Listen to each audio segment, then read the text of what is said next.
Big boss ഇപ്പോൾ കാണാറുണ്ടോ? ഇല്ല, നിർത്തിയോ? നിർത്തി. ഇനിയൊരു ബിഗ് ബോസിലേക്ക് വിളിച്ചാൽ പോവോ? എന്തിനാണ് കേട്ടാ, ഈ അടുത്ത സീസണിലാണ് നല്ല ക്വാളിറ്റി ഉള്ള ആൾക്കാരാണ് വന്ന് ഷോ ചെയ്യുന്നതെങ്കിൽ പോകും.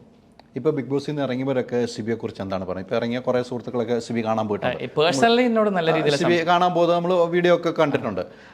ഇപ്പോൾ ഇറങ്ങി വന്നവരെ കുറിച്ച് എന്താണ് അഭിപ്രായം? അല്ല, നല്ല കണ്ടസ്റ്റൻസ് ആണല്ലേ. ഞാനിപ്പോൾ ആരെയും കണ്ടസ്റ്റൻസിനെ കുറിച്ച് മോശമായിട്ടൊന്നും പറയുന്നില്ല. പക്ഷേ ഇവരോടൊക്കെ സ്ട്രിക്റ്റ് ആയിട്ട് ബ്രീഫിംഗ് ചെയ്തിട്ടുണ്ട്, എന്നെക്കുറിച്ച് പബ്ലിക്കിൽ സംസാരിക്കരുത്. സ്ട്രിക്ട്ലി ബ്രീഫ്ഡ് ആണ്. ഇപ്പോൾ അപ്സര ഔട്ടായപ്പോൾ വലിയ വാർത്തകൾ വരുന്നുണ്ട്. അപ്സരയെ അത് ഒരു വിറ്റല്ലേ ചേട്ടാ, അത് ഭയങ്കര കോമഡി അല്ലേ? അപ്സരയെ കറിവേപ്പിലാക്കിയതല്ലേ അല്ലേ? ചേട്ടനോട് ഞാനൊരു കാര്യം പറയട്ടെ. ഒരു അപ്സരയുടെ ഭർത്താവ് ആൽബി, അദ്ദേഹം ഫാമിലി റൗണ്ടിലേക്ക് പോകുന്നു. ഫാമിലി റൗണ്ട് കഴിഞ്ഞതിന് ശേഷം അങ്ങേര് തിരിച്ചു വന്നിട്ട് ഒരേ ഷർട്ട് ഇട്ട് ഒരു ദിവസം രാവിലെ തിരുവനന്തപുരത്ത് നിന്ന് പെട്ടിയെടുത്തുകൊണ്ട് എറണാകുളത്ത് വന്ന് എല്ലാ ഓൺലൈൻ മാധ്യമങ്ങൾക്കും ഇന്റർവ്യൂ എടുക്കുകയാണ്, ചാനലിനെ വെളുപ്പിക്കാൻ. അഖിൽമാരറിഞ്ഞ് കൊട്ടുന്നു, എന്നെ കൊട്ടുന്നു. കാരണം ഞങ്ങളാണല്ലോ ഷോയ്ക്കൊക്കെ, ഞങ്ങളൊക്കെ വൃത്തിയായിട്ട് അങ്ങ് കൊട്ടിയിട്ട് പുള്ളി എൻ്റെ ഭാര്യനെ ഇപ്പം ഫൈനൽ 3 എടുക്കുമെന്ന് പറഞ്ഞ് ശ്വാസം വിട്ട് വീട്ടിൽ പോരും. എലിമിനേഷൻ അടിച്ച് കൈ കൊടുത്ത് വീട്ടിൽ പറഞ്ഞു വിട്ടു. സ്വസ്ഥം ശാന്തം. ഇത് ആരാണ് ബ്രീഫ് ചെയ്തത് എനിക്കറിയാം. നീ പോയി അങ്ങോട്ട് കൂടെ അവന്മാർക്ക് ബാക്കി നമ്മൾ നോക്കിക്കോളാം. തേച്ചല്ല, രണ്ടുപേരും ഒരുമിച്ച് വീട്ടിലിരിക്കാനുള്ള ഷോക്കായി പോയി. എന്തിനാ ഔട്ടാക്കി? അപ്സര ഒരിക്കലും ഔട്ടാകേണ്ട ആളല്ല. നമ്മൾ ഷോ കാണുമ്പോൾ ഔട്ടാകേണ്ട ആളല്ല, അതിനും ഔട്ടാകേണ്ട ആളുകൾ അതിനകത്തുണ്ട്. അതെ, അത് വേറെ പല കാര്യങ്ങളുണ്ട് കേട്ടോ അതില്. അവരെ സംരക്ഷിക്കുകയാണ് ഇപ്പോഴും. തീർച്ചയായിട്ടും.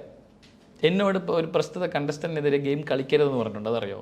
ഇപ്പോൾ ഉള്ള ആളുകൾ ഇപ്പോഴും അയാൾ തുടരുന്നുണ്ട്. എൻ്റെ അടുത്ത് എന്നെ ഫസ്റ്റ് ഡേ വെളിയിൽ കൊണ്ടുപോയി. പെണ്ണോ? പെൺകുട്ടി. എന്നെ പുറത്ത് കൊണ്ടുപോയിട്ട് എൻ്റെ അടുത്ത് പറഞ്ഞ ചോദ്യം, ആദ്യാക്ഷരം എന്താണ്? ചേട്ടാ ഉദ്ദേശിക്കുന്ന ആളാണ്. അപ്പൊ പേര് പറഞ്ഞു. അല്ല, ആദ്യാക്ഷരം ഞാൻ മുല്ലപ്പൂ. ജാസ്മിനാണ്. അതെ, ജാസ്മിനെതിരെ ഗെയിം കളിക്കരുതെന്ന് എന്നോട് പറഞ്ഞവർ. അത് പറഞ്ഞ ആൾക്കാരെന്ന് പറഞ്ഞാൽ ഈ ചാനലിന്റെ ഏറ്റവും, ഈ ചാനലിലെ ഈ ഷോയുടെ ഏറ്റവും അടുത്ത ആൾക്കാരാണ് പറഞ്ഞത്. ക്രിയേറ്റീവ് ടോപ്പ് ലെവലിൽ നിൽക്കുന്ന 3 പേര് എന്നെ കാണാൻ വരുന്നു. നീ സൂപ്പറായിട്ട് ഗെയിം കളിക്കില്ലേ? അതായത് ഞാൻ വീട്ടിൽ നിന്ന് പുറത്തിറങ്ങിയാൽ തിരിച്ചു കയറി വരുന്നത് അപ്പോഴുള്ള കോൺവെർസേഷൻ ആണിത്. നീ എന്തോ അടിപൊളിയാണ്, നീ സൂപ്പറാണെന്നൊക്കെ പറഞ്ഞ് എന്നെ പ്രചോദിപ്പിച്ചതിന് ശേഷം പറയുന്നത്, നീ ആ കോമഡിയുമായി എന്റർടൈൻമെന്റ് ഒക്കെ പിടിച്ചങ്ങ് പോയാൽ നീ അവൾക്ക് ഇതിനെ കളിക്കാൻ പോണേ. നല്ല സൂപ്പറായിട്ട് കളിച്ചോണ്ടിരിക്കുക, നീ അവളെ വിടുക, നീ ഫൺ പിടിക്കുക, അത് പിടിക്കുക. അത് എന്നെ ഫൺ കളിക്കാൻ കൊണ്ടുവന്നാണ് അവർ. അതിൽ കൂടുതൽ ഞാൻ എന്ത് ചെയ്താലും അവർക്ക് വർക്കാവില്ല. അപ്പോൾ ജാസ്മിനെ വെളുപ്പിക്കണമെന്ന ആഗ്രഹം ഇവർക്കുണ്ട്. അതല്ലേ ചേട്ടാ ഇപ്പം നടക്കുന്നത്. ഞാനത് പിന്നെ ഞാൻ പറഞ്ഞു കഴിഞ്ഞാൽ എനിക്ക് ഈ കുട്ടിയോട് എന്തിനു അസൂയ? അതിൻ്റെ ആവശ്യമേ ഇല്ല. ഞാൻ പറഞ്ഞില്ല, എൻ്റെ മേഖലയും കുട്ടിയുടെ മേഖലയും തമ്മിൽ രാപകൽ വ്യത്യാസമുണ്ട്. അപ്പോൾ എനിക്ക് കുട്ടിയോട് അസൂയ വരേണ്ട ഒരു കാര്യമില്ല. പക്ഷേ നിങ്ങൾ തന്നെ നോക്കൂ, ഈ 2 കൈ വെച്ച് ഗെയിം കളിക്കുന്ന ആളെ വിന്നറാക്കുന്നു, അത് എപ്പിസോഡിൽ മുക്കുന്നു. ഇതിലുണ്ട്, എന്താ പറയുക, ടീസറിൽ, ഐ മീൻ ലൈക്ക് പ്രൊമോയിലുണ്ട്, എപ്പിസോഡിൽ അത് മുക്കുന്നു. ഇത് തന്നെ വൃത്തിയോടല്ലേ കാണിക്കുന്നത്? പച്ച വൃത്തിയോടല്ലേ കാണിക്കുന്നത്? നാട്ടുകാരെ പറ്റിക്കുമല്ലേ? ഇപ്പോൾ മറ്റൊരു ഓഡിയോ ഇപ്പോൾ വലിയ രീതിയിൽ ചർച്ച ചെയ്യുന്നത് സായിയുമായിട്ടുള്ള ഓഡിയോ, അത് ഞാൻ കേട്ടാ. അതിൽ ദിയാസന ഉണ്ട് കേട്ടോ, അത് പുറത്ത് വിട്ടിട്ടില്ല അവൻ. ദിയാസനയുടെ ഓഡിയോ ഇല്ല.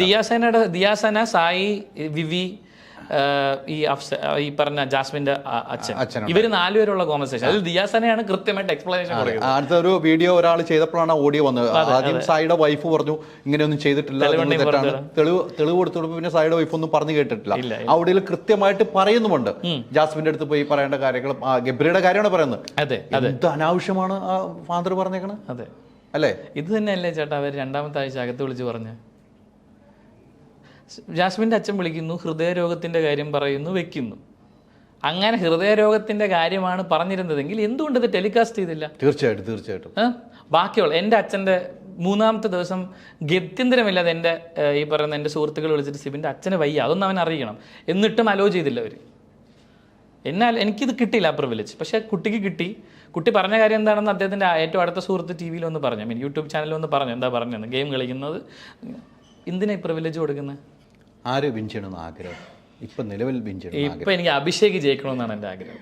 അഭിഷേക് ശ്രീകുമാർ ജയിക്കണമെന്ന് എനിക്കുണ്ട്. സിജോയും അത്യാവശ്യം നന്നായി കളിക്കുന്നുണ്ട്. ജിൻഡോയെ കുറിച്ച് എന്താണ് അഭിപ്രായം? ജിൻഡോ ചേട്ടനെ ഇവർ ജയിപ്പിക്കില്ല, അതാണ് ഇതിൻ്റെ പ്രശ്നം.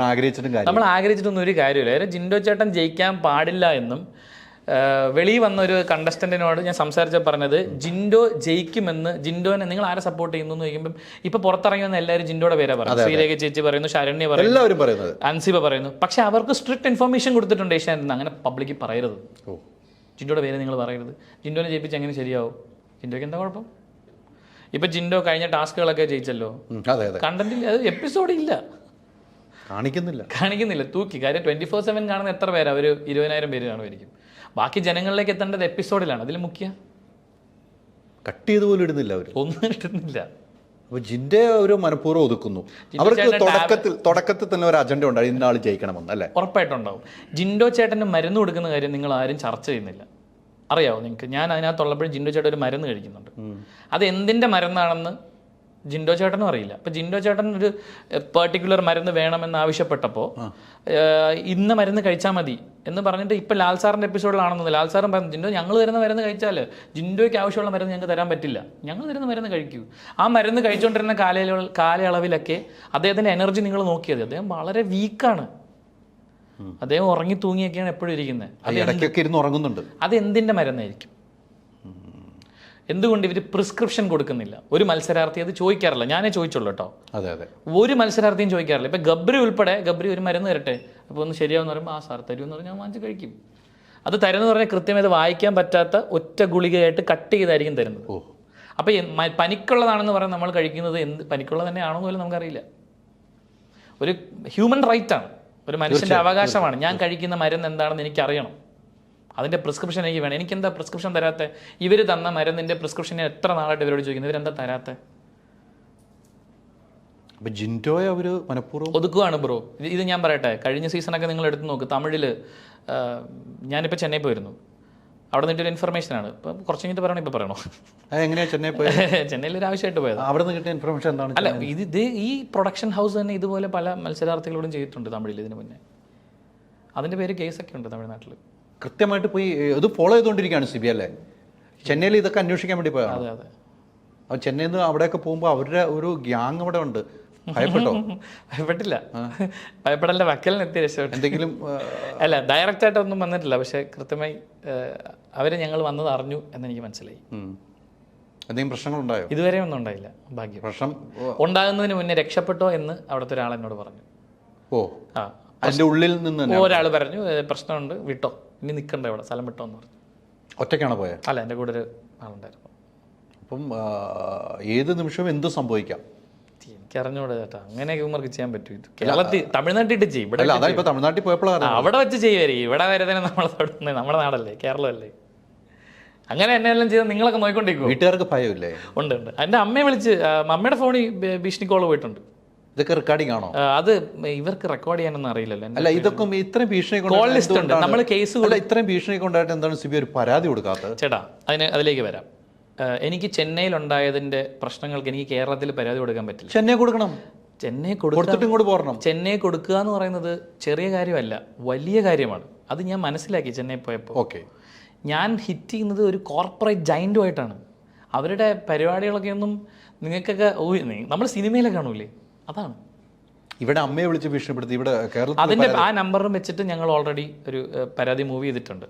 ത്രെറ്റനിങ് കോൾസ്, എനിക്കൊരു ത്രെറ്റനിങ് കോൾ എന്ന് പറയുന്ന രീതിയിൽ നമ്മളൊരു പരാതി മൂവ് ചെയ്തിട്ടുണ്ട്. അത് അന്വേഷണം നടക്കുന്നുണ്ടോ? ഇല്ല, തുടങ്ങിയിട്ടില്ല. ഞാൻ തിരുവനന്തപുരത്ത് എത്തണം, എന്നാലും അതിന്റെ കൊടുത്തേ ഉള്ളൂ. അത് ഞാൻ തിരുവനന്തപുരത്ത് എത്തണം, എന്നാലും അതിന്റെ പരിപാടികൾ തുടങ്ങും. ഞാനിപ്പോൾ കുറച്ച് ഷോ ഒക്കെ ആയിട്ട് യാത്രയിലാണ്. കാശ് വേണ്ട, അച്ഛൻ്റെ സർജറി ഒക്കെ നടക്കണ്ടേ? അതെ അതെ.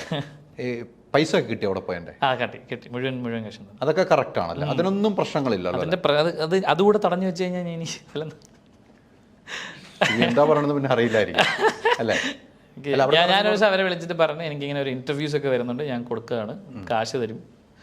അപ്പോൾ പുള്ളി അയ്യോ ഇന്റർവ്യൂ ഒന്നും കൊടുക്കണ്ട, പേയ്മെന്റ് ഇപ്പം തരാം. രാവിലെ വിളിച്ചിട്ട് ഉച്ച കാശ് കിട്ടി. അപ്പം സിബി, നമുക്ക് ഈ പറഞ്ഞ പോലെ ഫിനാലയ്ക്ക് മുമ്പ് ഒരു ബോംബ് പൊട്ടിക്കാൻ വേണ്ടി ഇരിക്കുകയാണ്. ഒത്തുതീർപ്പായില്ലെങ്കിൽ ബോംബാണെന്ന് പറഞ്ഞോളൂ, എൻ്റെ കയ്യിലുള്ള കാര്യങ്ങളൊക്കെ ഞാൻ പറയും. അത് മൂവികൾ മീഡിയ ആയിട്ട് ഷെയർ ചെയ്യുന്നതായിരിക്കും. തീർച്ചയായിട്ടും. അങ്ങനെ സംഭവിച്ചില്ലെങ്കിൽ ഇല്ലെങ്കിൽ മൂവികൾ മീഡിയ ആയിട്ട് ഇതേപോലെ നമ്മളിരുന്ന് ചർച്ച ചെയ്യുന്നതായിരിക്കും. അതിനുവേണ്ടി പ്രേക്ഷകർ കാത്തിരിക്കുക. അതിൽ നിന്ന് പ്രശ്നങ്ങൾ തീരട്ടെ എന്നാണ് നമ്മളൊക്കെ ആഗ്രഹിക്കുന്നത്. കാരണം സിബിയുടെ ജീവനുണ്ട്, സിബിക്ക് മുന്നോട്ടുള്ള യാത്രയാണ്. പ്രശ്നങ്ങൾ തീരട്ടെ എന്ന് ആഗ്രഹിക്കുന്നു. പക്ഷേ ഇല്ലെങ്കിൽ കൃത്യമായ തെളിവോടുകൂടി ഓഡിയോ ഉൾപ്പെടെ തെളിവുകൾ സഹിതം സിബി പുറത്തു വിടുമെന്നാണ് പറഞ്ഞിരിക്കുന്നത്. ഇതൊരു ഭീഷണിയുടെ സ്വരമല്ല എന്നും കൂടെ ഞാൻ പറയുന്നു. ഭീഷണിയുടെ സ്വരമല്ല. നിങ്ങൾ കാണിക്കാമെന്ന് പറഞ്ഞാൽ ഫുട്ടേജ് എന്തുണ്ടെങ്കിൽ നിങ്ങളും കാണിക്കുക, അവിടെയും ഭീഷണി വേണ്ട എന്നാണ് സിബി പറയുന്നത്. എനിക്ക് ഭയമില്ല ചേട്ടാ, ബിക്കോസ് അതിൽ ഞാൻ അവിടെ എന്താ ചെയ്തതെന്ന് എനിക്കറിയാം. എനിക്ക് കൃത്യമായി അറിയാം.